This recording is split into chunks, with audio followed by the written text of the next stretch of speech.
zest off of the lime. So we've got that over there. I'm going to sprinkle just a little bit of this lime over our salsa here.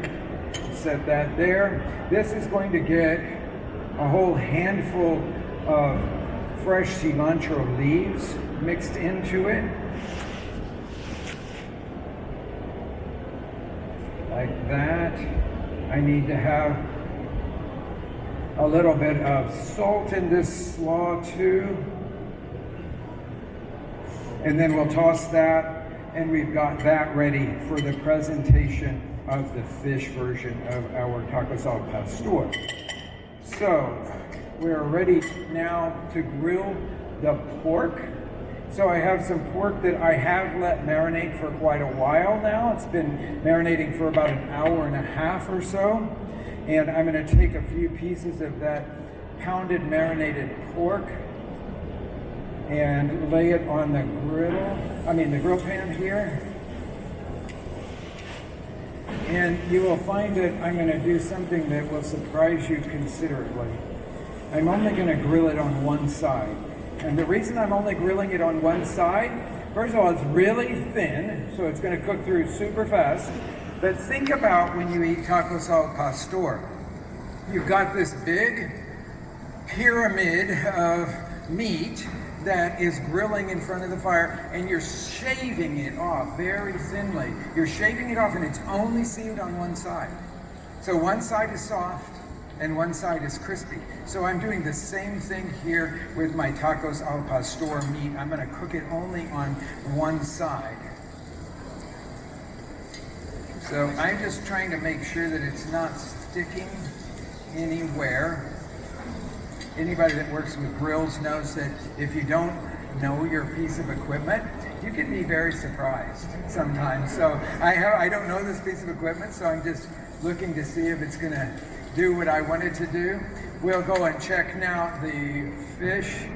Oh, let's do this first. Let's do this. I've got some beautiful tortillas that I brought, but they're cold. So what we like, the way I like to re-warm the tortillas is to wrap them in plastic or in one of these kind of containers. So this is what is used all over Mexico to keep tortillas warm, because it traps in not just heat, but steam, and it keeps the tortillas from drying out. So what I like to do is to take my tortillas that are cold and put a stack of them, about 12 or so of them, into the microwave, and then I'm going to put it for 1 minute exactly, and then start that, and then that will heat for a minute, and then we'll let it sit for a minute to absorb all the steam back in. But it's in the steamy trapping container there, so it's easy to work with. These are getting to be just about right, and it's going to get me really beautiful on that side. Okay, so now I'm going to turn this, or put this someplace else to just kind of hang out for a second, and we're going to look at the. That came out really good, which is wonderful since I didn't know how these grill pans would work today. So that's really good. But we're going to look now at the fish and see if it's ready. If you have ever cooked the black cod before, you know it's the easiest piece of fish in the world to cook.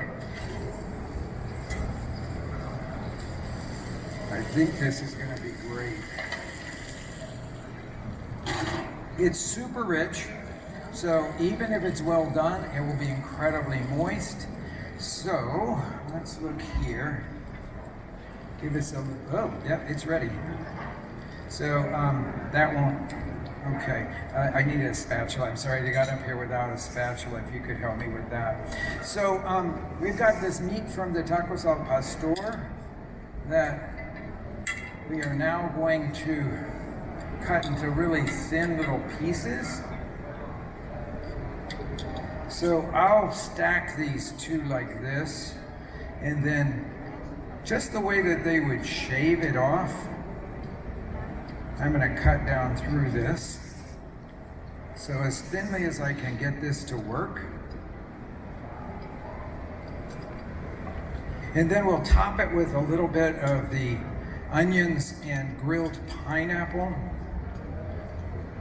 Many of the places that do tacos al pastor that are super famous for them in Mexico City will they'll have a little griddle right beside the trompo, the vertical spit, and on that griddle they will just let the red onions in big pieces just slowly cook. If your mouth isn't watering, you're probably dead.